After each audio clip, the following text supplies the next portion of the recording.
What's up, guys? It's your boy Emel Mentor back with another video. Make sure to like, subscribe, and share if you care. So today we're gonna be talking about quickly. We're gonna review Pusha's T It's Almost Dry album. I heard it this morning, and I gotta talk about it. This album comes after 4 years of Daytona, which Daytona was a bop. It was out of here. Shout out to Daytona. It was a great album. And that's where he kind of dissed Drake and let the world know that Drake got a son. No shade. That was the height of him and Drake's beef. Then that was a great album, actually. 7 or 8 songs, but was really good. Pusha T's so talented. But he dropped his album today. It's called It's Almost Dry, and I heard it this morning. This album is a bop. Like, this man can really rap. He can really spit. You can definitely tell he has some old school influences. He's been in the game for a little while now. He's a Kanye West, sidekick. No shade to him, but he definitely could rap, and he definitely got a name for himself too. But he's always with Kanye. Him and Kanye on the label and everything. Pusha T is dope. He's really, really dope. I always enjoyed his music, listening to him. He always can spit. He's always has good bars. Always, delivers and bring the bars and stuff like that. He's so talented. Shout out to him. So, so, so, so talented. Um, let's get into the tracks though. I love this album, by the way. So this is a whole bop. The bars, the metaphors, everything was there. So just know that this album for me is a bop. I'm here for it. I live for it. I was listening to it. I got my life. This album, it was not dry. I know the title means something, but this album was definitely not dry. So it's almost dry. Don't get it twisted. This is just a title name. This album is a whole bop. He definitely delivered and came to do what he needed to do. Let's get into it though. Brad, I think it's called Bramblington. Bramblington is a great song. That's a great opener for the album. The bars was on point, and he definitely opened the album. The opening track was a good opening track. I actually like that song. I like the bars in here a lot. Let the Smokers Shine the Coops was decent. I like that one too.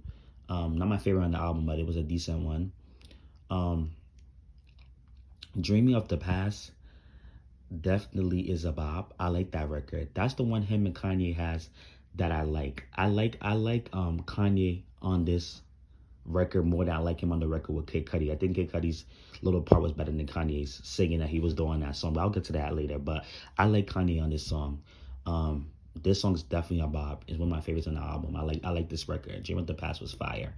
The Neck and Wrist with Jay-Z. That was a decent record. It was my favorite record on the album, surprisingly.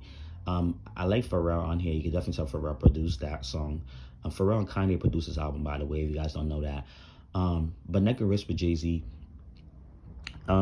Jay-Z's verse was okay. It was not all that to me. No shade. It was not all that. I've heard better whole verse than this verse. No shade. Camel Faith needs to come a little bit harder.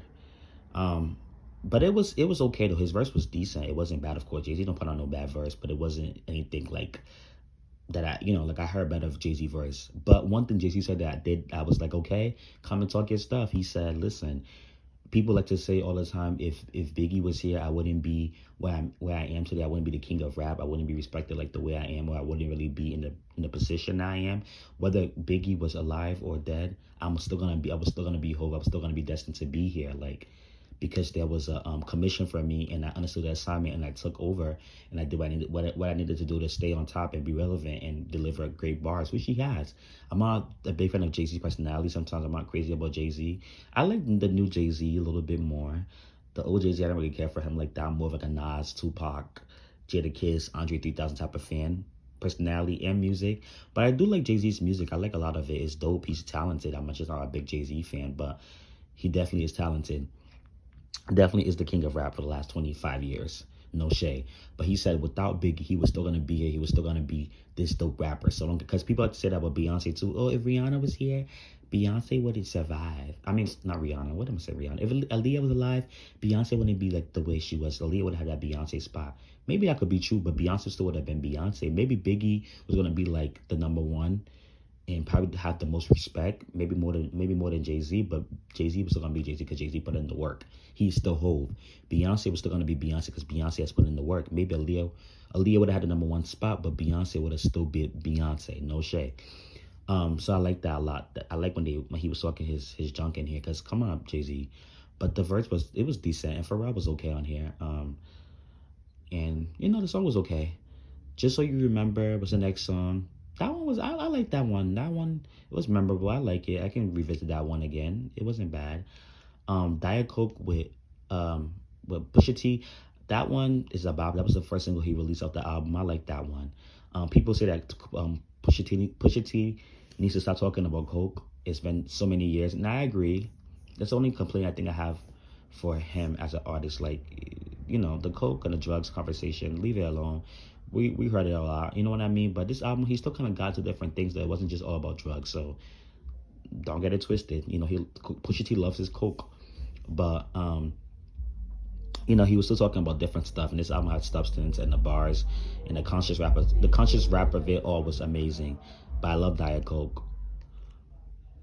Rock and Roll with Kanye and Kid Cudi is the bop with the album. That's my favorite song on the album. Diet Coke and Rock and Roll are my favorite songs on the album. Rock and Roll's a bop. Kid Cudi definitely ate.